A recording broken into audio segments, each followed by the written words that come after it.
Olá, meus irmãos, aqui é o pastor Marcos, pastor da Igreja Presbiteriana Independente de Macaubal, e como tem sido habitual, hoje o nosso encontro para nesta quarta-feira seguirmos estudando de forma breve, mas expositiva, o Evangelho de Lucas e o que este evangelista tem para falar aos nossos corações nesses tempos em que vivemos. Hoje, de maneira especial, nós vamos analisar todo o capítulo de número 16. O capítulo de número 16 é, sem dúvida alguma, um dos capítulos mais difíceis de interpretação de todo o Evangelho de Lucas. Porque aqui Jesus segue nos seus diálogos, nas suas discórdias, nos seus debates com os religiosos da época, tentando ensinar os judeus de que com ele todas as coisas estavam mudando, de que tudo do qual lhes falavam os profetas, a lei, as sabedorias, os ensinos do passado apontavam para ele, o Cristo, o Messias esperado. Contudo, estes não reconheciam em Jesus o Messias.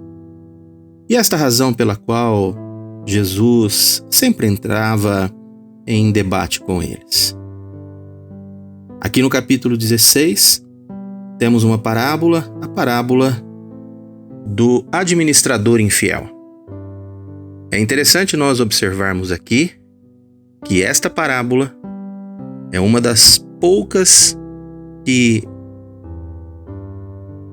o personagem Senhor da terra não representa Deus.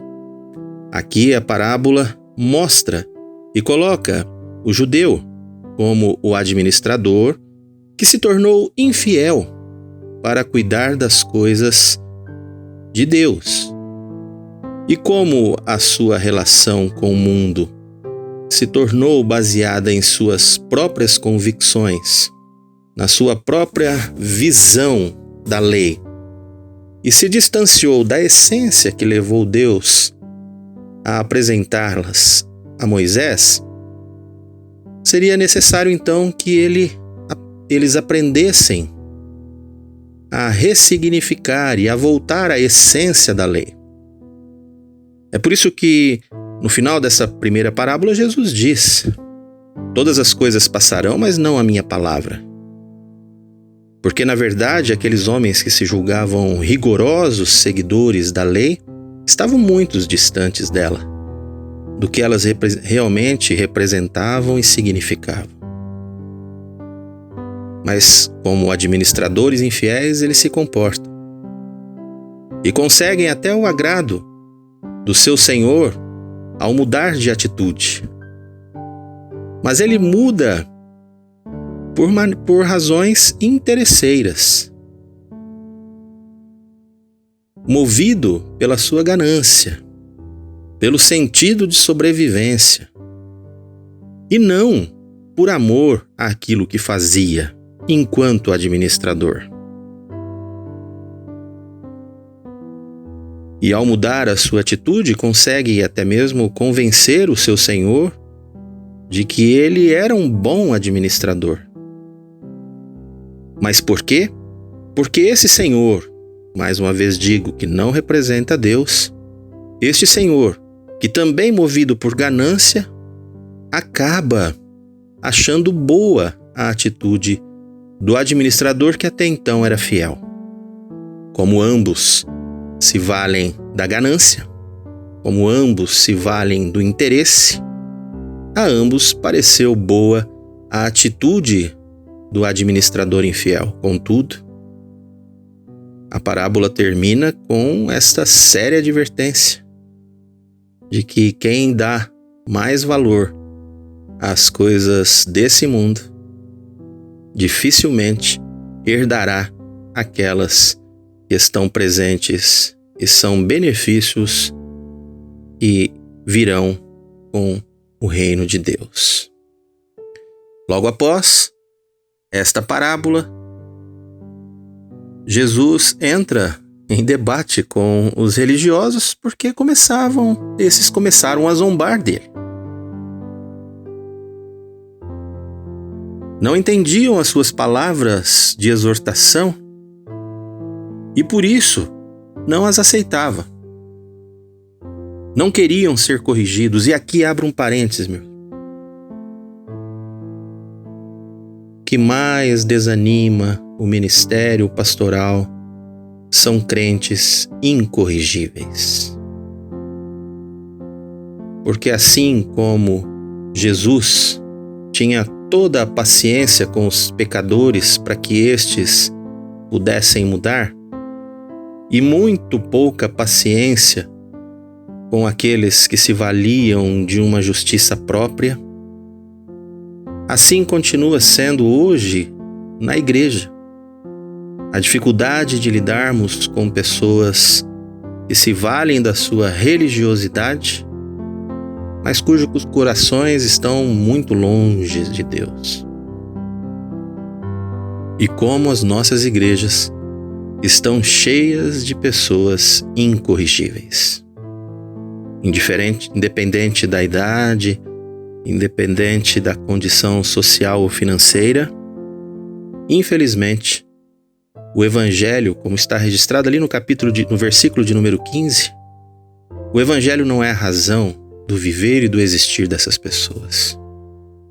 Veja como Jesus adverte os fariseus da sua época e como essa advertência também serve aos crentes incorrigíveis da nossa época. E Jesus lhes disse: Vós sois os que vos justificais diante dos homens, mas Deus conhece o vosso coração, pois o que é elevado entre os homens, perante Deus, é abominação. A lei e os profetas vigoraram até João. A partir de agora, o evangelho do reino de Deus é anunciado, e todo homem deve se esforçar para entrar nele. Severa advertência àqueles que se julgavam melhores, dizendo que, a partir de então, apenas aqueles que vivem pelo evangelho do reino de Deus, pelo evangelho de Jesus Cristo, serão transportados para esta eternidade preparada por Jesus junto do Pai. Isso cabe a mim, isso cabe a você, isso também é palavra para os judeus, porque hoje, no tempo da graça, não há distinção entre gentios e judeus. Eles também precisam abraçar este evangelho proposto pelo Senhor Jesus.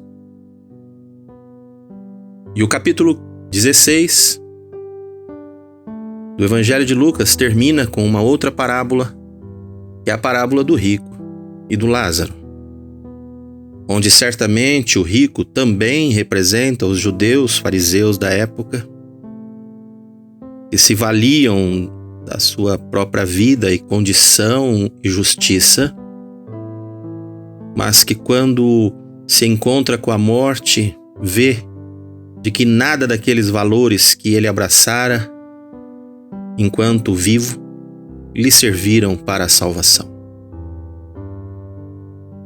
Desesperado então, nesta parábola, pede para que Deus permita que Lázaro vá em sua direção favorecê-lo. E aí Deus diz a ele do abismo que existe entre aqueles que se salvam e aqueles que não se salvaram, entre aqueles que estão com Deus e aqueles que estão no inferno. Não há comunicação entre estes. E ele pede então, desesperado, para que Deus envie Lázaro para levar uma mensagem aos seus familiares, para que estes em vida pudessem então tomar atitudes certas, para que o seu comportamento e a sua espiritualidade fossem corretas.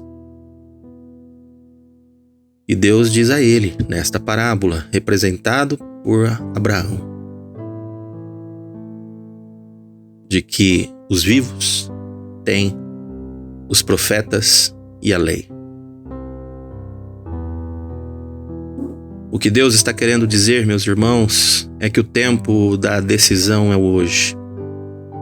De que hoje é o tempo em que nós precisamos aceitar verdadeiramente o Senhor Jesus como nosso único e suficiente Salvador e confiar na graça que emana da sua cruz e do seu sacrifício. Em sermos exclusivamente pelo Evangelho do Reino de Deus e não influenciados por valores desse mundo, nem mesmo influenciados pela nossa própria ótica mundana, pelo nosso senso de justiça mundano, mas permitir que Deus nos transforme por completo, para que possamos, aí sim, experimentar dos benefícios que a eternidade tem reservado àqueles que abraçam a Jesus Cristo e o seu Evangelho.